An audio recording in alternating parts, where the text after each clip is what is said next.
This time, we're in Norfolk. The perfect mix of breathtaking coastline and stunning countryside. And between these wonderful roads and those wide open skies, it's a pretty special place to ride. Historically, Norfolk has always been a place that's enjoyed its own unique identity. After the Romans packed their bags and left, it was even part of its own independent kingdom. And you can still feel that sense of independence today amongst the people and these gorgeous towns and villages. We've always been big fans of this part of the world and of the seafood that can be found in the county's 90 miles of shoreline. But today we're heading inland towards East Barsham, a tiny village close to the market town of Fakenham. We're off to meet Jake and his partner Terry, who have only recently taken over this lovely country pub, the Barsham Arms. Jake runs the kitchen while Terry is in charge of the front of house, and together they've created their own rather unique dining experience. We are fully driven by all things local, really. Our butchers farm all their own cows and pigs, and that's really important. You know where it's come from, you know it's had a really nice life. All I start with is produce, so it's about what's seasonal, what's available to me locally, and then from there I have this mad little ping-pong brain of thoughts to what flavours are going to work with it. Jake just has a real easy knack of putting anything together, things that you wouldn't normally think to put together, and it all just works really well. Jake originally studied art before becoming a chef, and you can definitely see that creative eye at work in his dishes. Our roots were a pub, but, you know, I'm not above getting loads of truffles and shaving them on everything. We'd like to be fun and adventurous. I've got 2 pigeon starters. Lovely. The couple have been working round the clock to create a home-from-home atmosphere, and together with Jake's adventurous menu, have done a grand job of attracting in the locals. It's friendly, it's relaxed, the atmosphere is always lovely, but really, really good food. But to keep the locals coming back for more, they need to keep the menu fresh, and that means finding a steady stream of new produce for Jake to play with.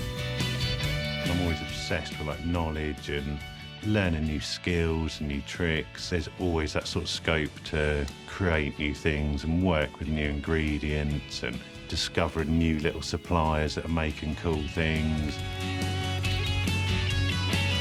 So it's our mission to help Jake and Terry connect with new food producers. They may have been too busy to discover for themselves.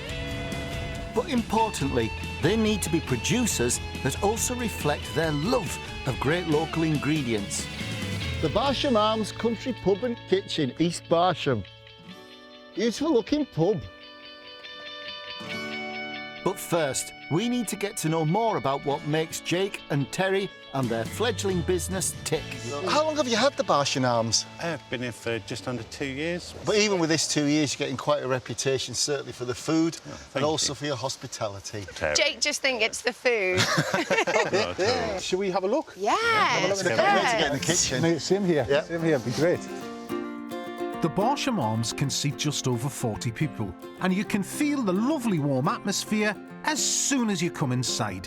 It's like a bit of a cuddle, and right up our street. Absolutely, mate.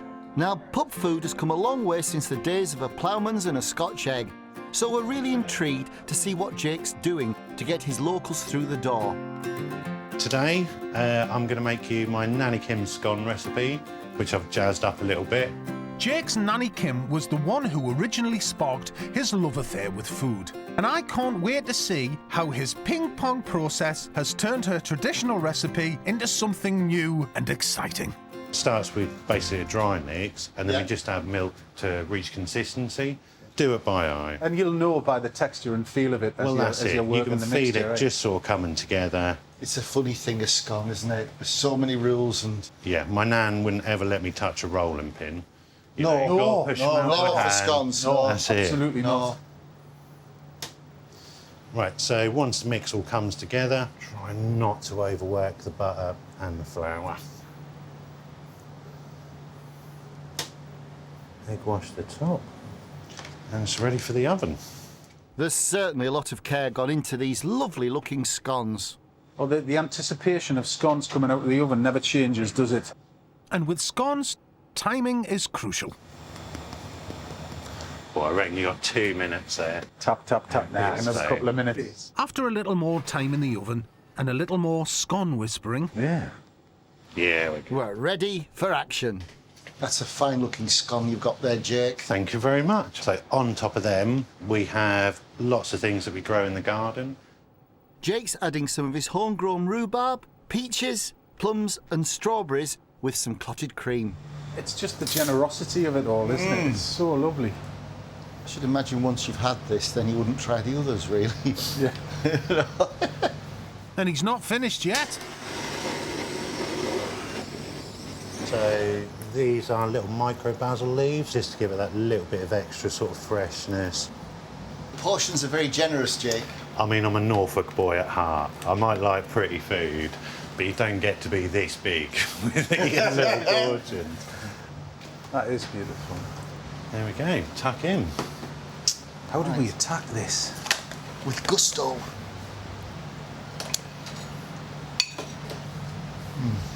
All right. Oh, yeah, man. I've just got a basil leaf on it. They are potent, the little herbs. Yeah, Oh, so good. I'm getting the salt as well as the sweet. Yeah. So nice. This has to be the ultimate fruit scone. Do you know what I mean? Well, we've got Nana Kim to thank for the recipe, but the skill and creativity in turning something homely and traditional into something new and fresh, well, that's all Jake. I can't wait to see what's next. Up next, we have char siu lamb. Yep. Slow cook in sous vide for a couple of days with a char siu marinade. Lamb's all lovely and local. Hedgerow ketchup, which is made from everything that we foraged. So me and the boys taking a little bike ride. Taste it. Elderberries, yeah, go for it. Oh, what? Oh, yeah, I get it. Yeah, that's fab. Yeah. But of course, Jake's got another trick up his sleeve. Little garlic potato puffs, really like little airbags.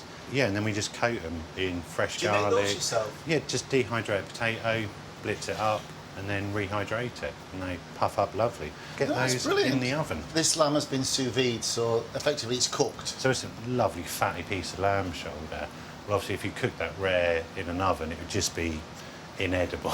Yes. So it gives you that sort of edible, but also nice and soft, not overcooked or stringy.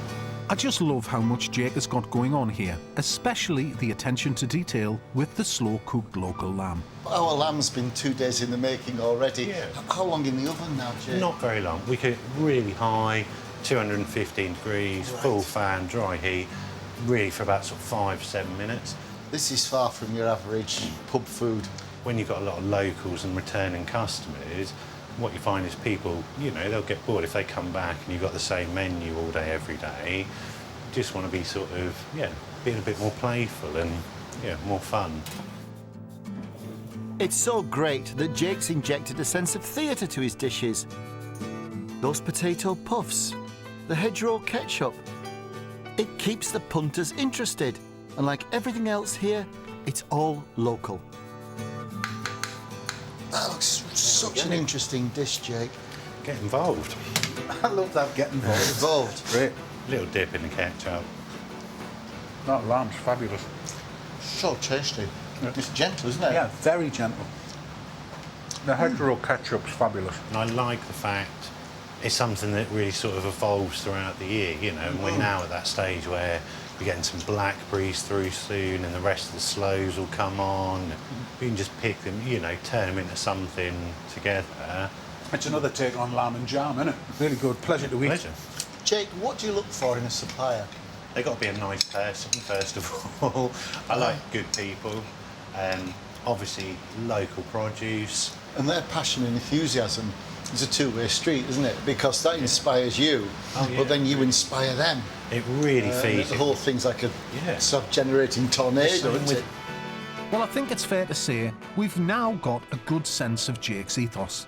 Fantastic local produce with a very creative twist. It's a really special place, actually. I think It is. it's kind of fine dining, but there's a generosity to it. I mean, I want to be a pub before anything else. Yeah. It's very important to me that we're not ever exclusionary or too fine dining, that people feel like they're not going to be comfortable here. We need to introduce some suppliers that are grounded and really quite traditional, but there again, I'm sure there's a few suppliers who could be a bit left of field. It'd be nice. That Jake could embrace, really. Yeah, absolutely. Yeah. Right, let's hit Norfolk. Yeah, I'm looking forward to it, actually, dude. So our challenge is pretty clear, Kingy. Jake and Terry have built their business on catering for locals. But we all know they can be quite fickle if faced with the same menu night after night. And Jake's got his hands full in the kitchen, so it's hard to find time to find new ingredients. So guess what? That's where we come in. We need to find produce to include on the menu that's as creative as Jake's cooking. So first up, we're heading south from the Barsham Arms to Chestnut Farm near Diss. And I'd say we've discovered something that is properly worth a gander. Norfolk Geese have been in the goose business for close to 50 years. Everything is free range, with sustainability at the heart of everything they do. The farm was started by John Adlard, a famous name up in these parts, before being taken over by his daughter Georgia and husband Eddie. And it continues to be a real family affair. Well, my dad started the business, so initially they moved here with a young family in the late 60s. He was offered a goose business, and so my dad was just one of these sort of people that would say, well, I'll just give that a go and take it on, and I'm sure I can do it. And he just put his heart and soul into it. Son and daughter Joe and Erin are now looking to continue the family tradition. We came up with this idea of goose meat is a celebration, and it's a fantastic meat, as you boys know. So, you know, let's keep it sustainable, but put it on more people's tables. So let's expand into Easter. Let's look at Michaelmas. So, can we see some of these lovely geese of yours? Yeah, Yes, please absolutely. do. Well, Yeah. I'll follow you. Joe's got around 300 birds on the farm, all free range and all slow grown, until around 24 to 28 weeks, with plenty of room to roam. We're off to meet some of the younger ones, kept on a neighbouring farmer's cornfield. It's all part of the sustainable ethos. The birds get space to graze, while the farmer gets free fertilisation. It's a win-win for everyone. Gosh, they look mighty fit. Yes, yeah, they'll definitely give you a run for your money. Yeah, because geese can have a reputation of being quite vicious. They're as good as guard dogs, for sure. But if whatever one does, the rest will do. So if we're herding them and they're moving nicely, they'll all go. But if one turns and one goes for you, they're all going to go for you. What we're going to do is we're going to move these guys back in, because unfortunately this field's going to be ploughed up in the next few days. So you mean like down the road back to the farm? down the road, over the hedge and back to the farm. OK, Kingy, that's a little bit more up close and personal than I was expecting. But I'm sure we'll be fine. Are we kind of like you're the farmer, we're the goose dogs? Goose dogs, I think, is the perfect word for you Goose boys dog. right now. Well, goose dogs. Si, this is a first for me. Me too, mate. I reckon we take this one nice and slow and avoid any eye contact. No, that way. Right, head you into that corner. There we are, like a dream. Oh, you get off. Go on, girls. There we are. Go on, go on, go on, go on, go on, go on. Si, if you come back a couple of Oh, steps. yeah. Hopper, hopper, There we hopper. are. See? Lovely. Natural boys. Absolute naturals. Right, let's take it nice and slow, nice and easy. These are young birds. What a great way to take a I've walk of geese for a walk. This is cool. Yeah, I think we're getting the hang of this, dude. I don't know what you were worrying about. But don't you speak too soon, matey. Right, so they're pushing over to the Right, go on, right Kingy, side. on You your push up. flank. Lovely. It's a break for freedom. It's so fantastic, isn't it? See these birds. It in is this space. fantastic. Yeah, it is. It's It lovely. is. It's That's- lovely. Because that's how it should be. And nice and slow, let's get them through this. You can clearly see the love and care Joel's got for his geese. And of course, that feeds into their well-being too. Absolutely. Happy and healthy is the best combination. We now just need to get everyone safely across that finishing line. This is far cooler than taking your dog for a walk. It's as if the flock's feeling that there's somebody there, we'll just go that way. You're being modest, Dave. I think it's your professional goose herding abilities. Beautiful. Here we are. Ah, with the mates. Fantastic. Mission accomplished, Kingy, and not one goose was lost or stressed. No, it's easy, isn't it? I don't know what you're going on about, Joe. I'm impressed with Joe's ambition for the farm. Goose is a wonderful addition to any menu, and he's right, it doesn't have to be just for Christmas. I think they deserve a little treat after all that effort.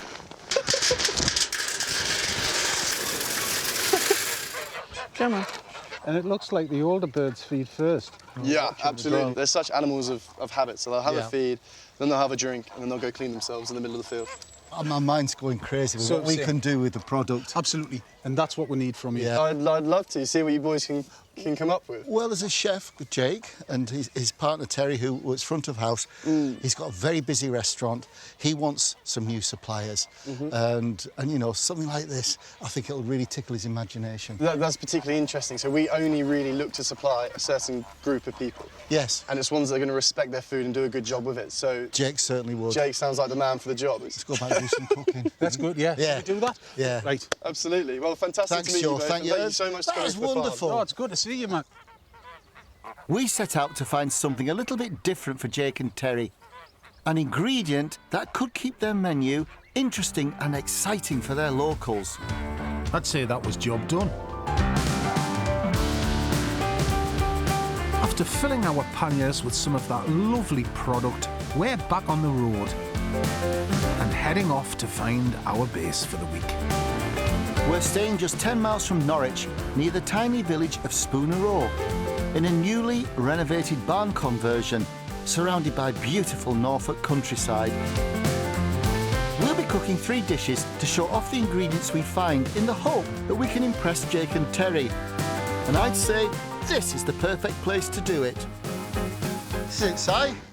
Yeah. Our Norfolk home. Nice, isn't it? Yeah. I'll tell you what, there is no denying that Norfolk is flat. Yes. But what a view over the fields. Let's go and have a look. We've got a hot tub. Need that, it's getting chilly. But you won't have time for that sort of thing, dude. We need to hit the kitchen and get the goose cooked. We'll be making seared goose breast, served over a green peppercorn risotto. See, I love the fact that Norfolk's so well known for its turkey, but we've found goose. Then it's not just for Christmas either. No, absolutely not. It's great meat.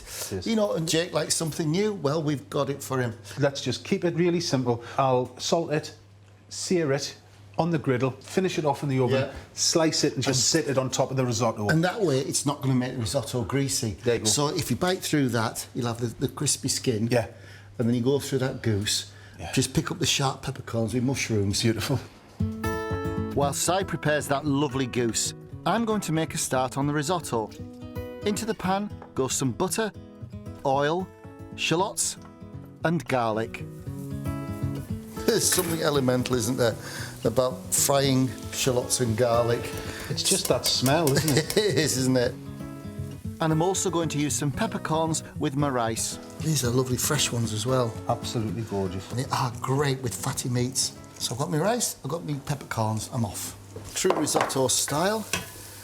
I want to coat the rice with this lovely oily, buttery, shallotty garlickiness. And just cook it for a minute. But there's one vital ingredient missing. We can't forget the wine. Perfect. That's a bit of Sauvignon Blanc. Generally about a good glass. Got to burn off the alcohol in the wine. But I always think when you're making risotto, well, you've got to have a glass of white wine in it, haven't you? You've got to temper it all up nicely. Now those green peppercorns go into the pan,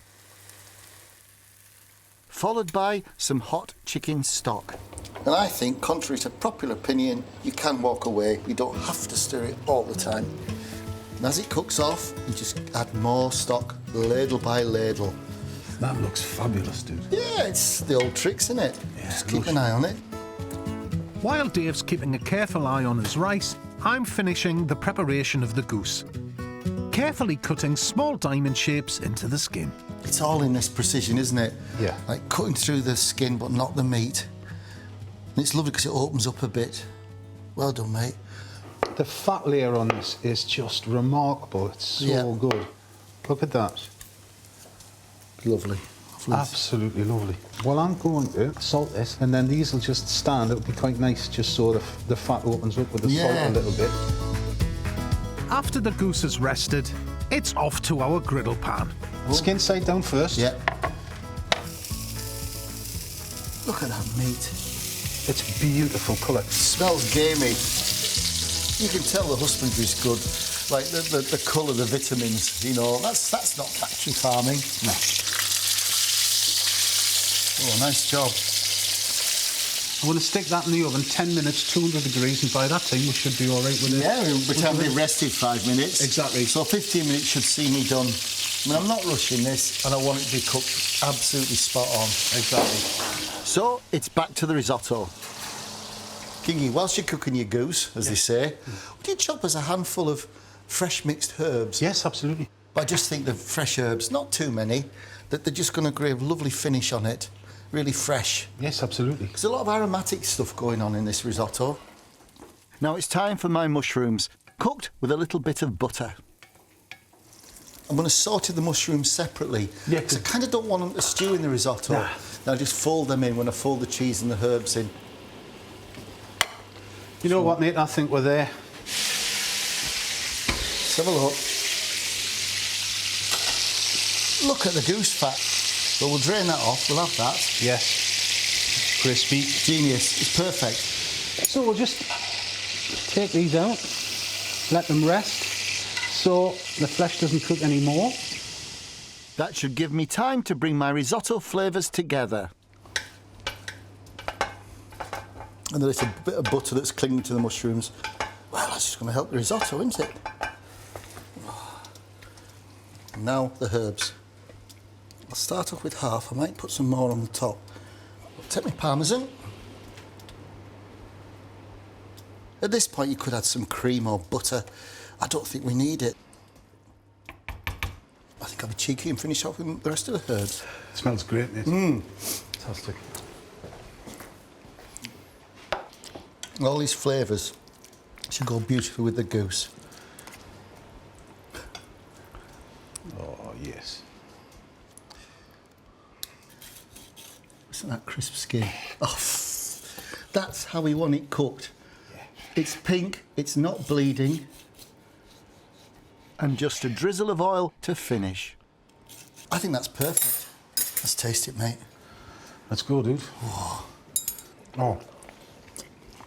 It's a gamey flavour.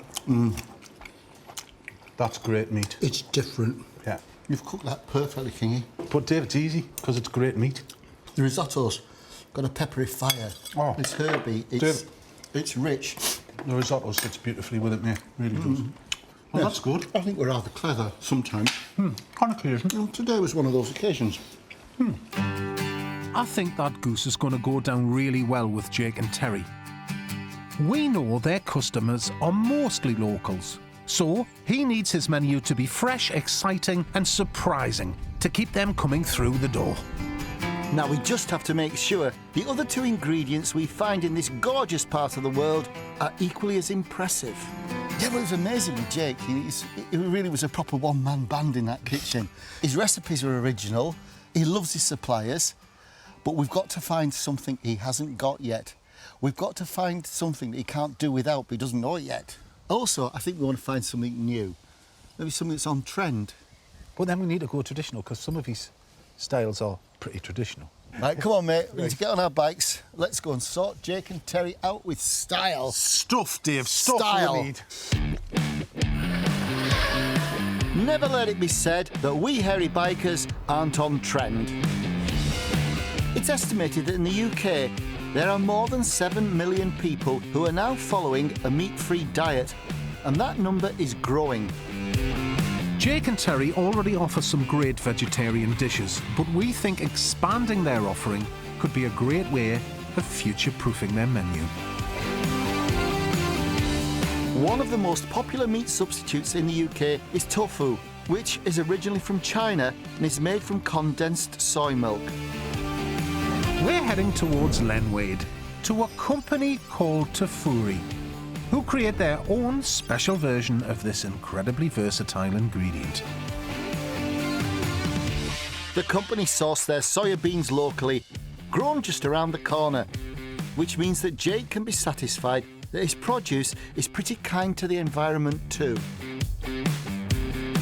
When these beans are ready, they're brought here to Tofu headquarters, and Lucy and Rebecca have promised to give us a sneak peek behind the scenes to show us how this lovely local tofu is made. Nice to meet you. Well, what I find intriguing about your tofu is that you actually grow the soya beans in Norfolk. None of this, shipping it overseas and everything. It's literally just down the road. And does it grow pretty well in the Norfolk climate? Yeah, I mean, our beans, they are fantastic. I mean, the tofu it produces is just perfect. It's really, really good. And the textures can be so different, can't they? Absolutely, And, you yeah. can grill it, you can fry it, you can marinate it, you can eat it raw in salads. Can we have a look? Absolutely. Okay. Once the beans arrive from the field, they make their way here to this rather compact space. So welcome to the bean room. Welcome to the bean tofu room. room. The tofu room, yes.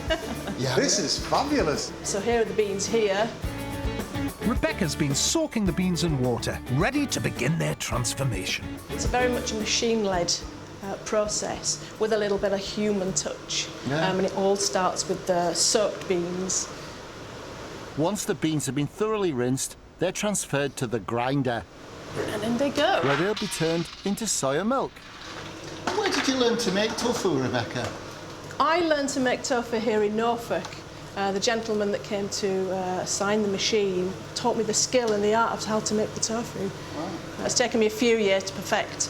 It's about the smell, the taste, the focus. Texture. Texture, absolutely. So Yeah, sure. Unparalleled focus, and that's the product you get every time. Brilliant. The trick is to grind the beans as finely as possible to create that milky liquid that will turn into tofu. That's a lot of soya milk out to those Yeah, 3 absolutely. buckets of beans. That milk then goes through a pasteurising process where it's raised above 90 degrees before a coagulant agent is added to thicken it up. So how much tofu would we get weight-wise out of 3 buckets of soya beans? Approximately 20 to 22 kilograms today for this boil. That's brilliant. We average around 30 kilograms a day per boil, so we can do up to 3 boils a day. Wow. It's rather magical to find this process tucked away in an industrial estate outside of Norwich, all across the eastern part of the world. There are people doing exactly what Rebecca's doing here. You're mirroring absolutely. what you're doing, but there's not many doing this No, in the absolutely. Western Hemisphere, No, is absolutely there? not. No, and I believe that when you make a product, that energy comes from a person. So if I'm feeling happy and I'm feeling like, yeah, I've got this, that's going to go into the product. Absolutely That's going to go to the customer. That's going to go to you. It's definitely beginning to look a lot more like tofu. It's just turned into wow. that solid, Yeah. like a little bit of a blancmange type of It is. texture. Yeah, it is. Yeah, Beautiful. so that's what's going to drop down into the pan. There we go, that's exactly what we're looking for. Great consistency, great texture. So I'm going to move and agitate the tofu so it's nice and even in the forming tray. Do you want to pop it on top of there if you like? That way. All that's left is the pressing. On top goes a tray, and down goes that mechanical arm. And you can already see the excess water draining. This will be on for 8 minutes at a low setting, and then the arm will be lifted again, popped onto high pressure for 15 minutes. And after 23 minutes, we have tofu. You have tofu. I am absolutely gobsmacked I by am the yield too. of it all. Yeah. Yeah. And you know what is lovely? Your care and your commitment and your passion to what you're doing. Well, thank you, It that's comes very- across Oh, in thank you, that's great. waves. It's been fascinating watching Rebecca work her magic.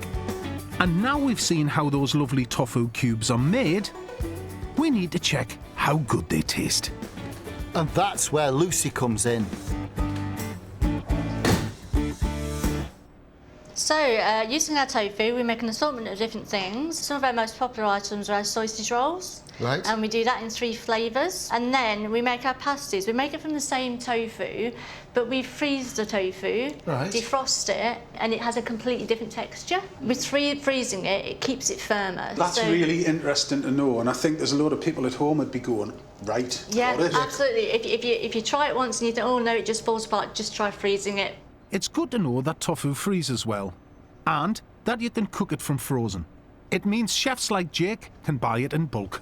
I'm going sage and onion. Well, I'm going this wonderful pasty. Well, and I make those myself, and it's all fresh veg, all sourced from scratch. We don't buy in any sauces or anything like that. Really good. That is one of my favourites, the one you got there. That's superb. You're quite good at this, aren't you? I think tofu is such a good flavour carrier. You know, if you're good with flavours, this is fantastic. I think you should try a bit of quiche. Quiche is one of those things that everyone's like, oh, you can't do a quiche without, you know, your egg and everything, but honestly, Well, challenge on. challenge on. Yes, you can make a quiche without egg. I mean, this is a game changer, Si. It is. So, Lucy, if you could sell us some of the product, we'll take it away. We'll produce a lovely dish that we can present to Terry and Jake, and then see how we go from there, because it's superb. That sounds fantastic. We won't take away, we will do the tofu justice. I'm proud to hand it over to you guys. I'm proud to cook with it. It's amazing to see and taste just how versatile tofu can be. It really is more than just a meat substitute. I think for us with Jake, because he likes an Asian flavour, well, he did like the char siu lamb. I think we maybe can go down that route with it for him. But whatever we do, it's not going to be like a tofu scramble or a tofu pad thai with bits. The tofu has to be centre stage because it's worth it. We're heading back to base, deep in the Norfolk countryside, to create a very special dish that we think will convince Jake and Terry that we've got a magic ingredient that can keep their customers coming back for more. And in keeping with Jake's love of spice, we're making sweet and spicy sticky tofu. People are funny about tofu, aren't they? Sometimes you go, we've got this great tofu recipe. Yes. And they're like, You think, no. But you remember, we fell in love with tofu when we were filming in Kyoto. Yes. And Kyoto in Japan is like the Japanese centre for fine tofu. But this firm tofu really is great. And it's actually made with soya beans from Norfolk. Which is brilliant, because it's tasty as well. Now, as we all know, a sweet and sour dish is nothing without the sauce. And I'm going big on the flavours, as I know the tofu can take it. So I start off with corn flour. It's the nicest dish because the tofu's got some crunch. It's one of those quite comforting dishes, isn't it? It is. You know, tofu's really good for your tummy. It's good for your soul. Now, into this, I've got about 120 ml of water. And again, we've got textures in this dish. It's sticky, it's yummy, it's crunchy, it's lovely. I'm going to serve this with some garnish and some boiled rice. I'm then going to add 2 fat cloves of garlic and a piece of ginger to my pan. So really what I'm doing is I'm just getting the ginger and the garlic to release the flavour into the oil. It's somewhat aromatic. I want a bit of fire in this as well. So I'm going to pinch of chilli flakes and some sriracha sauce. Could use one or the other, but hey, we've got both. I reckon Jake can take it. He's not going to be, ooh, that's too hot. That seems to have bubbled up nicely. See your hooter in there? Oh, hey, man. It's good, Great, isn't it? dude. Can I borrow your measures? Yes, absolutely. Help yourself. So it's time for that balance of sweet and sour. Sugar. Ooh. Castor's good. Got some tomato puree here. A tablespoon of soy sauce. And a tablespoon of rice vinegar. It's a sweet and sour sauce, really. And now I've got the water and corn flour. I simply mix this with that, take it to the heat, and stir it till it thickens. And here, presto, we've got the sauce for the tofu. All that remains is to bring to the boil and cook for about a minute until thickened. Which is my cue to get cracking preparing the tofu, starting with the batter. Right, I've got 6 tablespoons of cornstarch or corn flour. And of soy. You know, I remember in Kyoto Market you would have entire halls devoted to tofu. And people would go and do the tofu shopping, and that was their staple protein. And then I've got 2 tablespoons of oil. Give us a mix. And the batter looks like that. Nice. Beautiful, isn't it? Now for that lovely tofu. I'm going to start cutting cubes. That'd be perfect. That's all right, isn't it? Yeah. And my sweet and sour sauce is looking pretty special too. It's come to a simmer, and it's starting to thicken beautifully. Good texture. Hey, that's bang on. Can you got a clean spoon? Have a taste of this. Well, man, that's fabulous. Isn't it? I'll just leave this on a low heat, Kingy, ready for when you want to put it in with your tofu. Now I've got my chunks nicely cubed. I add them to my batter mix, fry them in a pan for about 3 minutes each side. And then we just want to get them nice and crispy all the way around. It's going to be nice, those like crunchy caramelised bits with the sauce. Just crisp them all up. You just make sure that they're all crisp on each side. Do you know what I love about that batter, Kingy? What's that? It's sticky. Yeah, and we want sweet, spicy, sticky tofu, and we've got that. This dish doesn't need much fanfare. Just a dressing of spring onions, sesame seeds, and slivers of lime.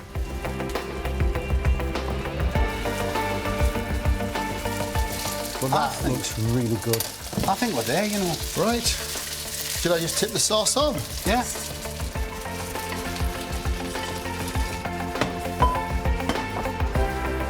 Look at the shine on that, it's lovely. Yeah, that's great. Let's go and have a tester. It's beautiful. And finally, on goes my dressing. Some spring onions, the white and green parts. Oh, plenty, actually. Let's cut the lime wedges there for one's perusal. And I might even take the liberty of just giving it a bit of lime now. Nice. Lucy's tofu. Let's see what it's like. That is brilliant. I'd eat that all day. That is good, man. The texture of that tofu is fabulous. Yeah. She's smashed it. But when you get that sticky batter on it, and the sauce, it's simple, but it's just really clean. There's enough heat just to keep you interested, but not enough heat to make you hate the tofu. I'll tell you what. Oh, a good run in Norfolk. Aren't we? Yeah. Discovering that wonderful tofu here in Norfolk, of all places, was a huge surprise. But for our final product, we're going on a hunt for something a little more traditional. From apples to blueberries to medlars, one of the things we love about Norfolk is its rich fruit heritage. We know that Jake loves nothing more than going foraging with his kids. So we found something that will hopefully combine their love of being outdoors with one of the region's most treasured products. We're heading towards the North Norfolk coast to Burnham Overy and a family-owned plum orchard. Bruin and Max are 2 young brothers who recently found themselves running this beautiful site. They both returned from London to become guardians of these amazing trees after their Aunt Nina, who ran the orchard for 30 years, decided to take a well-earned rest.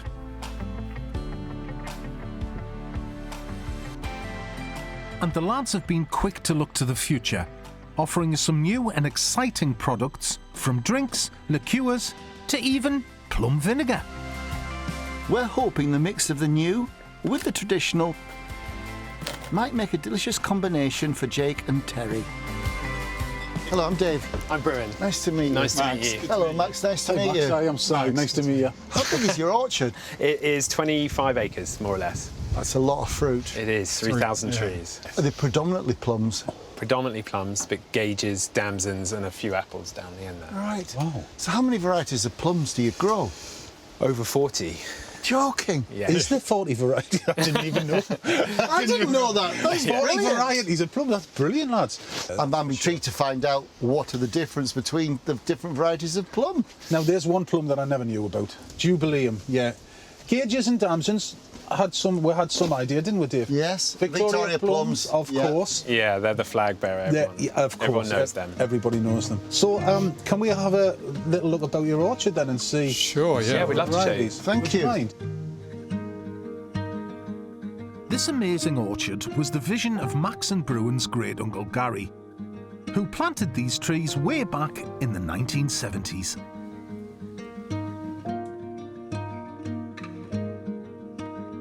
It must have taken some foresight when he planted the orchard, because it would have been years before he ever saw any plums or indeed any profit. Yeah, you have to be passionate, I think. He was a quirky guy, yeah, war hero, and came back to the farm but realised he didn't actually enjoy farming. Right. And this was bad land for farming, so followed the passion, which was trees.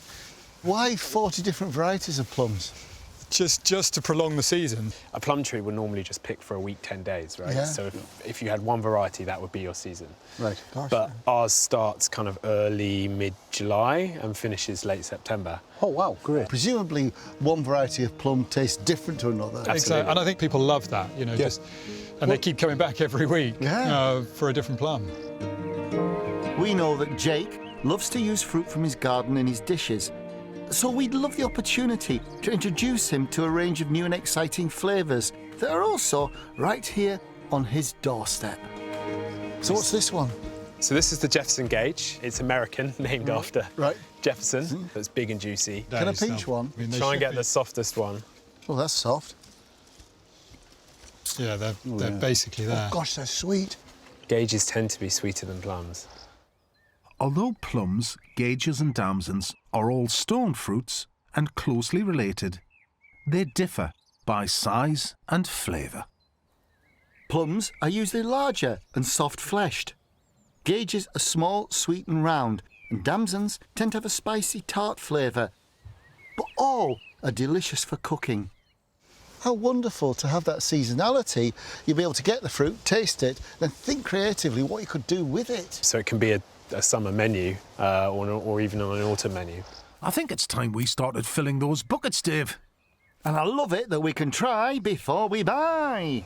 So these are our Kirk's Blue, and these have just come in. They're ripe. Said to have originated from Norfolk. Ooh. Beautiful. They're not heavy croppers, so you just have to sort of walk and pick as you go. That one looks ready. You ready, aren't you? Yes. Yes. I've got to admit to eating a few on the route. Yeah, it's the tax, right? Put them in your bucket. The tax. Dude, I think we're putting more in our mouths than in the buckets. Yeah, but it's like the boys said, it's the tax. Oh, look at that one up there, tantalising, just away from arm's length. Yeah, the forbidden fruit. That one. I think this place would be perfect for Jake. I can see him coming here with his boys, picking fruit and making memories with them in the same way that Max and Bruin did when they were lads. Did you ever imagine that this orchard would be yours? No, never. It's more than an orchard. Yeah. This is a treasure trove for cooks and for Britain. Quite nice for us being here. Yes. That, you know, our great uncle kind of lives on through the orchard, and we're trying to kind of keep that going. Lads, it's about the ethos of your legacy and how you wanted to continue, and it's one of those cornerstones, isn't it, of great British cuisine. It's the plum. They're so tasty. These buckets feel a little heavier than when we started, so let's hope we've got enough to impress Jake. So we've got the Victoria plums, got the green gages. We can do something wonderful. Celebration of this place, really. Well, yeah, it's a celebration of everything that is the Norfolk plum. Yeah. Great. Wonderful. So we're heading back to base with full buckets and full stomachs, if we're honest, for our final dish. And inspired by Max and Bruin, we're going to do a mix of the fresh and the traditional. Using those lovely plums and a selection of some of the lads' newer products. We'll be making a four-season summer pudding. And the beauty of this summer pudding is that it's not just for summer. It's more a celebration of the fruit you can get your hands on at the time. This is going to be a glorious pudding because we've got 3 varieties of plums. Yes. We've got the Victorias. Yes. These gorgeous green gages. Yes. The Kirks. And just for a bit of variety, black currants, some brambles, and some raspberries. And then we can temper that with the lads' plum liqueur. And then, if it's a little sweet, we can temper it with that beautiful vinegar. Oh, I think we should anyway. We start by splitting and stoning the fruit before adding to a saucepan rather than our mouths. This is a celebration of everything plummy. Look at the colours in that pan. So all we need to do is add sugar. About 200 Gs. We'll give this a little stir-a-rooney. Do us a favour, mate. Pass us the liqueur and I'll stick it in now. We'll temper it with a bit of vinegar. Yeah, lovely. About 100 ml of that, I reckon. Oh, gosh, that's gorgeous. Isn't it? Yeah. Stick the lid on that, let that go, mate. While the fruit is doing its thing, I can get on with making the base for the pudding. Let's start cutting this bread. I'm cutting 16 slices and removing the crusts. While I'm preparing my berries. I think this might take a while, you know. I don't like those piddly bits on the I know, top. that's why I know I'm taking them off, that's why. Good man. I'm taking the crusts off my bread too. Now we need to cut a circle, don't we? I love the geometry of the summer pudding. I know, that's why you're doing it. I'd suggest using a 2-litre basin for our summer, not summer, pudding. This is the battleship of pudding basins. And if you're nervous about turning the pudding out, which we are, Dave, always, then I'd suggest oiling the basin lightly and lining it with cling film. I put the cling film in now, so I wouldn't forget to put it in. No, David, you wouldn't. I'm going to end up here, this already, and you're going to be hours. How's your plums? I'm going to have a look at them Can you now. go and have a look at your plums? Go on. Oh, David. They're coming down, smashing them plums. Size plums might be in good shape, but his berries, they leave a lot to be desired. Have you got bored with this? No, I was just sidetracked. Don't eat them. Oh. Once Dave's finally happy... Wasn't this worth doing? Look. No. Look, that is what we've managed to save from our pudding. Those berries can now join the plums in the pan. Look at the colours on that, it's beautiful. Absolutely. They just need a couple of minutes to soften slightly. Right, let's have a taste, mate. That's perfect. I love the balancing of the sweet liqueur, the plum liqueur, with the plum vinegar. I tell you what is really nice. You get that top note of acidity that's just pushed by that vinegar, and it's so plummy and fruity. Yeah, and... but the green gages was so sweet. Yeah. So that cuts through as well. Yeah. But like any dish, if you make it with the best possible products you can, perfect, it's going to be amazing. Yeah. And that's going to be amazing. Once you're happy, strain the fruit through a sieve over a bowl to catch the syrup. We'll leave this just to drain because we want the fruit quite dry. Yeah. But we want the syrup in order to paint the bread. Right, the next stage of this process, I need some tuna fish. Right. I have to confess, I didn't see that coming. Oh, that's perfect, thank you.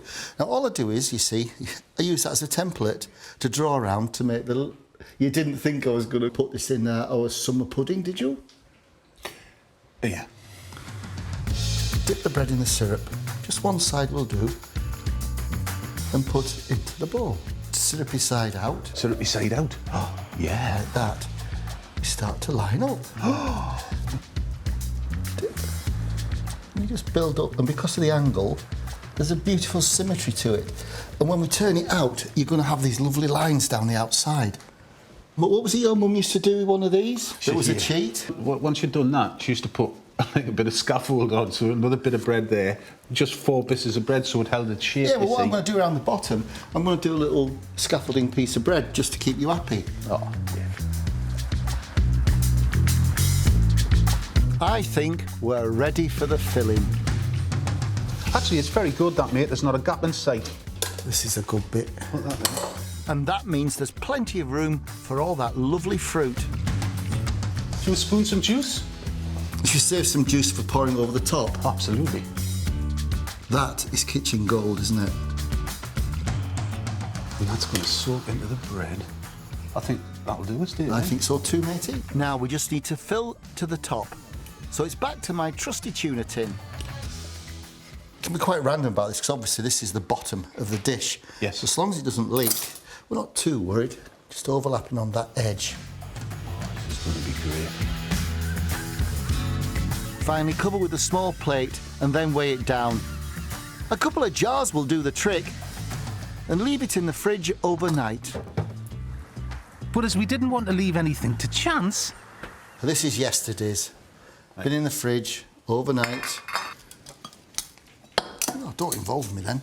I've just tipped it up. Listen, you want to share the drama. Oh.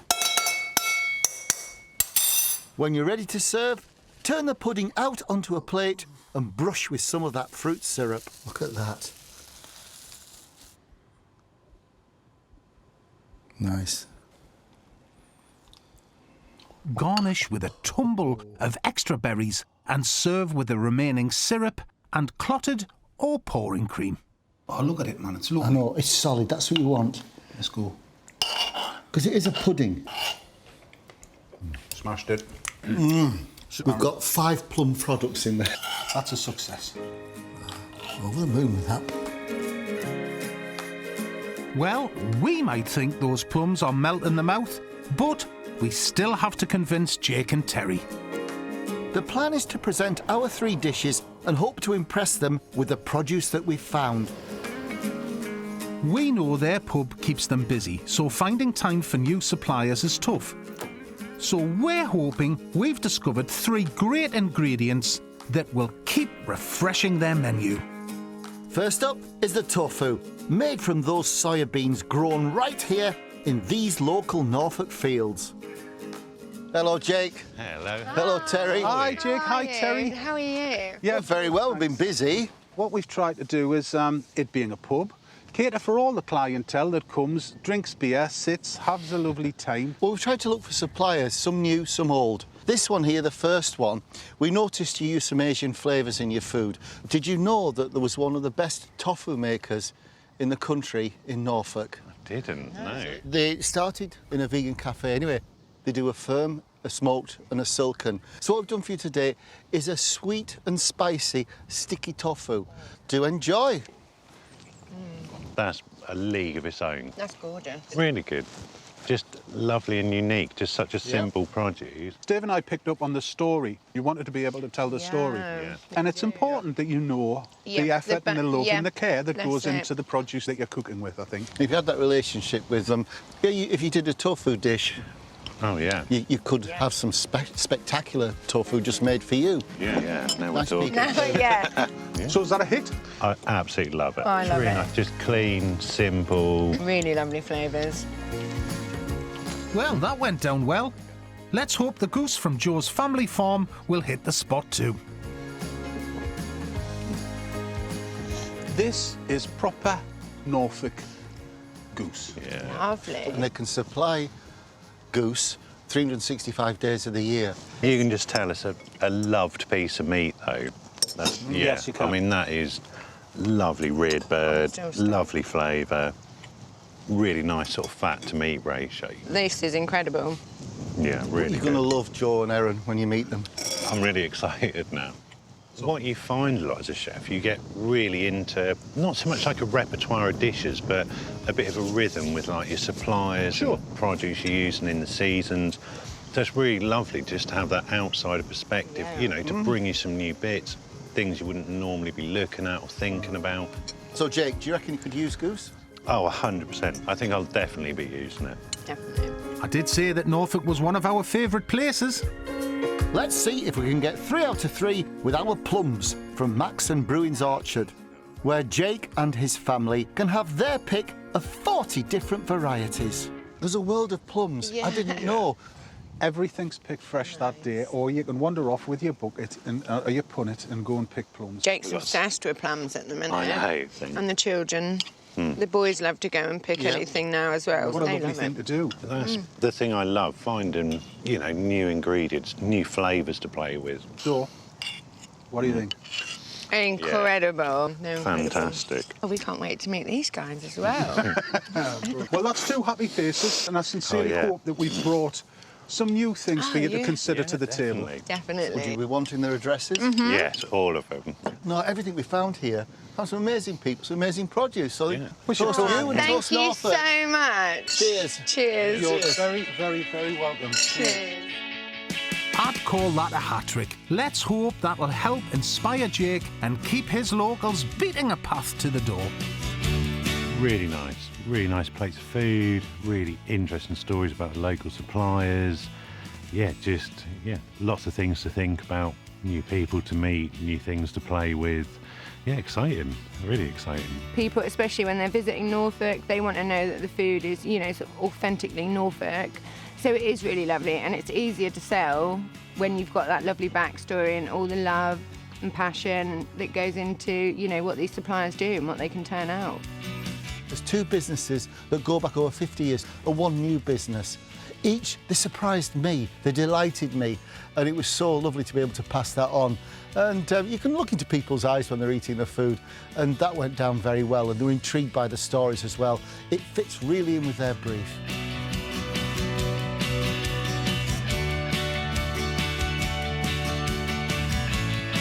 I really like tofu. I think it was completely next level, so it's perfect for those sort of like nice warm wintry dishes, and it's all locally grown, so it's right up our street.